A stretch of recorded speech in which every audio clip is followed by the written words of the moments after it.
Amigos, continuamos con nuestros diálogos nocturnos y sin censura. Y esta noche le voy a pedir que le avisen a Enrique Krause, ¿a quién más?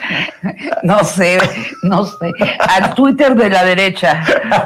Ya llegó Sabina Berman a este estudio sin censura. Te agradezco mucho, Sabina. Encantada. Que nos acompañes.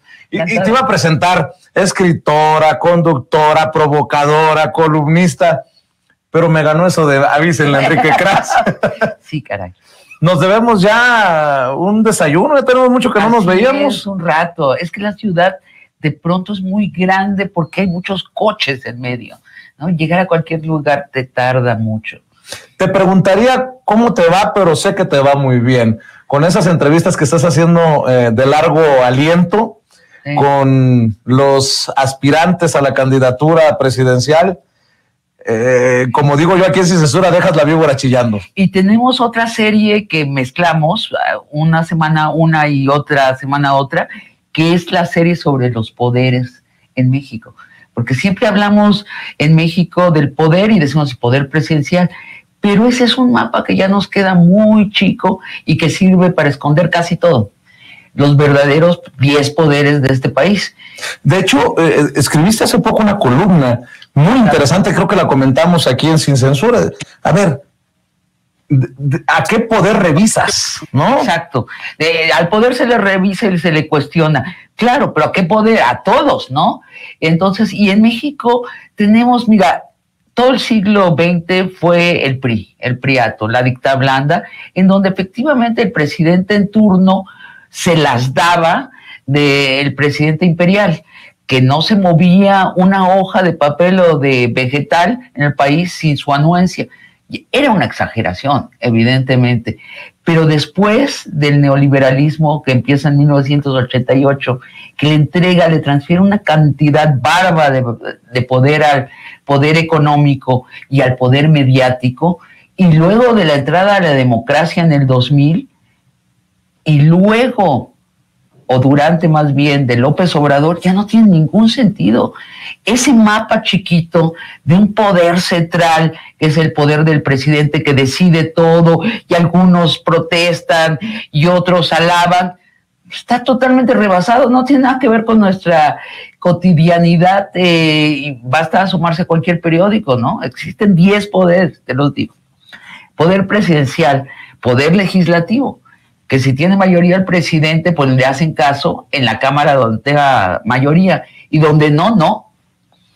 El Poder Judicial, que... Podrido.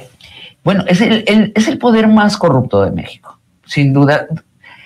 No sé tú, a mí me dicen que tengo que presentarme ante un juez o una jueza, me presigno, y eso que no soy católica, pero sí me da terror, yo creo que cualquier mexicano que no sea mega poderoso o mega rico, se muere de miedo con el poder. Y el equipo judicial de producción pone la foto de Norma Piña.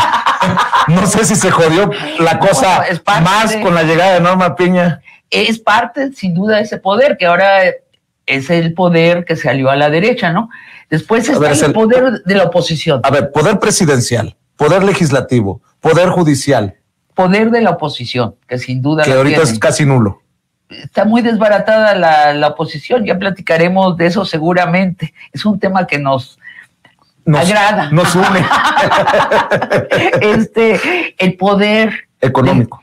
El poder económico es el poder más grande del país. Ese es el poder más grande del país. Ese es el que maneja los hilos que afectan lo que comemos y lo que no comemos. Y no es necesariamente manejado por el presidente como en otros momentos históricos. Así es un poder, todos estos poderes tienen cada uno su interés particular y negocian entre sí, como lo vemos a diario en las mañaneras. Pero a ver, el crimen organizado es un poder. Ese es el sexto. Sí, totalmente independiente, totalmente, ese sí, y transnacional. Uf. En México reside el centro de la red más extensa de narcotráfico del planeta. En otros momentos hasta orgullosos podríamos estar de la capacidad de nuestros narcotraficantes. Bueno, después está el ejército. El poder como ejército. O el ejército como poder, perdón. El ejército es un poder con el que negocia el presidente, y los anteriores. No se le somete de inmediato. Y cuando el presidente coloca en distintos puntos de la República autoridades del ejército, sabe, y todos los que estamos al tanto sabemos, que ellos su primer comandante no es el presidente de México. Es el jefe de las Fuerzas Armadas, es el secretario de la Defensa, ¿sí? Pues lo hemos visto al presidente un par de veces ya levantar la mano hacia el ejército y retirarla. Y es natural, no es que el presidente sea collón o sea corrupto, es que es un poder en sí mismo. Y estoy describiendo una democracia saludable, ¿eh? Y además hay que decirle a la gente, o sea, el gobernar un país, el ser el presidente, es por ahí como un juego de ajedrez. Así es. Fichas, mueves, cambias por gobernabilidad, por muchas cosas que están en juego y que no son necesariamente visibles. Y al mismo tiempo, fíjate que tenemos la inusitada experiencia de ver a un presidente gobernar en vivo y en directo. O sea, sí lo vemos negociar, atacar también. Nunca habíamos visto un presidente atacar, ¿no? Este presidente la tiene casada contra el poder mediático, que me lleva al octavo poder. El poder mediático es un poder en sí mismo, muy ligado, claro, al poder económico y al poder en este sexenio de la oposición, pero es un poder en sí mismo. Después tenemos el poder de Estados Unidos en México, que es un poder que de pronto sale en los periódicos, ¿no? Pero en realidad está todo el tiempo. Tenemos economías imbricadas, los dos países, para bien. Y para mal tenemos el trasiego más grande de droga de un lado para otro y los tenemos metidos incluso militarmente en este país. Y el trasiego de armas de allá para acá. Sí, bueno, imagínate, combaten a un ejército que ellos mismos arman. Mira la locura del poder norteamericano. Y el poder religioso.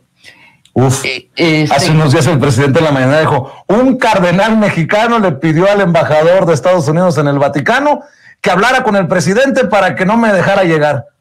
¿Qué? Claro, y los sacerdotes en este país reciben órdenes de otra parte, ¿no? Es un poder muy mezclado, muy interesante, porque actualmente el catolicismo va en declive en México y los protestantes van en aumento. Entonces, pero los protestantes tienen su núcleo ideológico fuera de México, en Estados Unidos, y los católicos tienen su núcleo ideológico en el Vaticano. O sea, es un país complejo. Queríamos una democracia tenemos. Entonces, por eso los análisis que yo oigo a menudo en la tele o leo en los periódicos me parecen de un rancho, no del país que tenemos, complejo, dinámico, embroncado. Y además